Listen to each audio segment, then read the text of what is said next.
قولي لنا بقى ازاي التصميم وتوزيع الفرش من البدايه بيريحنا كتير في مراحل التشطيبات.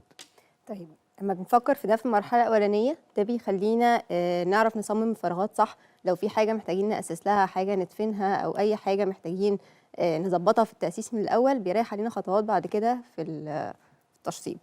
زي مثلا الفيديو هنا، دي شقة هندي عليها examples. لو احنا هنتكلم عن حاجات الدفن، مثلا أهم حاجة بيبان فيها الحمام. ده عندنا حمام مثلا، ده اتجاه المنور، بيبقى دايما التويليت على المنور والحوض في الوش والشاور غالبا يبقى في المكان ده.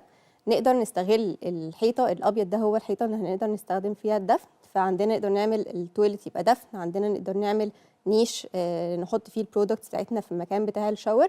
هيبان دلوقتي في الفرش لما يخلص ازاي الحاجات التفاصيل دي بتفرق ازاي في الشكل عندنا. ده مثلا مكان الشاور، قدرنا نستخدم الفراغ ده نحط فيه أرفف زي الصورة اللي موجودة. التويلت ده نفس الكلام بقى دفن، فتخلنا الحيطة اللي وراه. والحوض خلاص قدرنا نحدد المساحة بتاعته من الأول خالص. طبعا كل ده لما بيتعمل من الاول بيساعدنا بقى ان احنا يعني نعمل التصميم احسن، ان احنا نبقى عارفين من الاول من مرحله الطوب كل حاجه بيبقى مكانها فين. بالظبط، يوفر علينا بقى الأرفف اللي هنعلقها أو أي حاجة. احنا اوريدي من الأول بنبقى مصممين الديزاين اللي يخلي المكان في الآخر يبقى شكله كويس وفي نفس الوقت مريح للاستخدام بتاعنا. لا النيش بيبقى شكله حلو جدا في الحمام. بالظبط، لازم يتأسس له ايا كان بقى هنعمل معاه اضاءه او اي شكل، التويلت المدفون والنيش. الفيديو التاني برضو فكره تانية، الفتحات بتاعتنا ازاي نقدر نستغل الفتحات.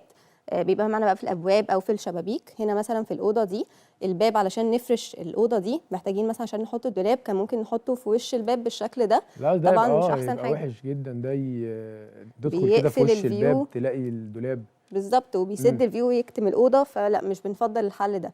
فحاجه زي كده لو احنا لسه بنفكر في المرحله اللي في الاول خالص، انا ممكن اسيب عرض الدولاب اللي هو مثلا ممكن يبقى 60 او 70 سنتي، ونرحل الباب الجزء الصغير ده. ده يخلينا نقدر نعمل الدولاب في ظهر الباب، فيخلينا نقدر ندخل على فراغ واسع، وفي نفس الوقت ما نحسش بالدولاب كمساحه في الاوضه.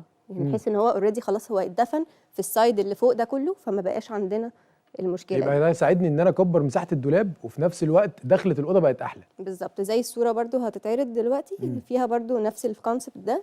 زي الاوتيلز كده، لما بنفتح الباب وتلاقي السايد اللي في الجنب، احنا بنفتح الباب مظبوط. اوريدي خلاص السايد كله بيتاخد في ايا كان الدولاب بقى نحط فيه ايا كان الديزاين بتاعنا، للتلفزيون للدريسر اي حاجه. خلاص انا خدت سايد واعتمدته هو ده. اوكي. حاجه تانية برضو، الفيديو اللي بعد كده هنبين فيه الشباك. انا مثلا عندي دي اوضه نوم كانت تانية، ده كان حمام. فمن الاول خالص واحنا بنفكر قلبناه الدريسنج. وعشان نفرش الاوضه دي كان فيها شباكين، في شباك الاساسي اللي بيدخل لنا الاضاءه، وفي كان في شباك من الظهر ده كان تقريبا غربي. فعشان نفرش خدنا السايد الطويل، هو ده اللي هنحط عليه السرير بتاعنا بالهيد بورد، وقدامه مثلا يبقى التي في يونت والدريسر بتاعنا. لان الاوضه دي واضح ان هي يعني وجود الشبابيك دي تعتبر شبابيك كتير على الاوضه كده، مفيش حيطه نفرش فيها بشكل كويس، فطبعا هو لما يتقفل هيبقى احسن في التصميم ده. غير بقى ان يعني يمكن اغلب الكومباوندز بيبقى ليها اشتراطات معينه ان احنا ما نغيرش الواجهه وكده، فعشان كده شباك زي ده لما نيجي نقفله بنقدر ان احنا نقفله من جوه، بس نستغل الحيطه من جوه نفرش عليها، ومن بره نسيبه شباك عادي عشان بالظبط، الهيئه بنقفل الهندسيه بتاعت بس الكومباوند تقف سايد عليها. من جوه، الحته اللي جوه دي بس هي اللي بنقفلها، وبنقدر نركب نفس الشباك اللي موجود في الجزء الخارجي بحيث انه ما يتغيرش في الواجهه، حتى لو هو مش كومباوند، حتى لو هي واجهه عاديه، عشان ما نغيرش منظر العماره او ايا كان. بالظبط. بالظبط، فنحافظ على الشكل اللي موجود وفي نفس الوقت ما يضايقناش. والاوضه الثانيه خلاص عشان احنا عارفين من الاول، فاحنا اوريدي خلاص بدانا نقسمها عادي كالدريسنج بتاعنا، يعني ما فيهوش اي مشكله. الفراغ بقى اللي بعد كده، الفيديو اللي بعد كده، هنا كان عندنا الجزء أوضة تانية ما كانوش محتاجينها في البيت ده، ومساحة المطبخ كانت صغيرة. فعشان نعمل كده احنا فكرنا ان احنا هنلغي الأوضة دي وهنعمل مكانها زي جزء صغير يلبي بقى احتياجات اللي ساكنين. اول حاجه فكرنا فيها ان احنا هنعمل جزء يبقى لوندري، يبقى فيه الجزء مثلا بتاع الستورج، الغساله. الغساله بالحاجات بتاعت بالظبط، اللوندري بتاعتها. الحاجات اللي بنحب نخبيها دي والكركبه دي يبقى خلاص ليها سايد لوحده، زي الصوره دي كده. مهم جدا فعلا استغلال اماكن يعني نعمل مكان لكل حاجه تستخدم عشان ما نعملش كركبه كتير. يعني زي الصوره دي كده بتبين ان احنا ازاي نحط الغساله بشكل كويس، هي بقى جزء المنظفات بتاعتها واماكن تجميع الهدوم والكلام ده كله. بالظبط، بنأسس لها من الاول خالص ان يبقى ليها فراغ في البيت نقدر نحطه فيه. مم. الجزء بقى اللي كان جوه في الفيديو، الجزء الثاني اللي هو هيتعمل مكتب. بالظبط. احنا قفلنا الجزء اللي جوه ده، كان صاحب البيت برضو عايز يبقى ليه مكتب خاص بيه، فالجزء اللي عند الشباك هو ده اللي عملناه كمكتب.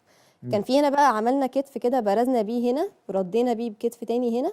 الاكتاف دي لما بنفكر فيها في الاول بيخلينا نقدر نعمل ديزاين يبقى اكنه مخفي في الحيطه، ما نحسش ان الحاجه بارزه، ما نبقاش ماشيين جنبنا الجنب بتاع المطبخ، لا انا اوريدي بمشي بلاقي على طول المطبخ بدأ معايا. بداري في مساحه جدا. الجنب بتاع الثلاجه والجنب بتاع ضلفه المطبخ والحاجات دي بالظبط، كلها. بيحمي الخشب وبيحمي الاجهزه بتاعتنا. زي برضو الصوره اللي كانت للمطبخ هتلاقي فيها الكتف ده ظهر قوي. شكل الديزاين مع الاوبن كيتشن حلو جدا. بالظبط، الكتف ده كده لما ظهر معانا قدرنا نخبي فيه المطبخ ويبقى الديزاين بتاعنا من غير اي حاجات بارزه معانا. باشمهندسه يمنى، شكرا جدا على المعلومات الجميله اللي قلتيها لنا النهارده. وان شاء الله في الحلقات اللي جايه نشوف افكار احلى ونشوف افكار اكتر لطريقه الفرش وتوزيع البيت ان شاء الله. فاصل ونرجع لكم تاني نكمل بقيه فقراتنا في المعماري.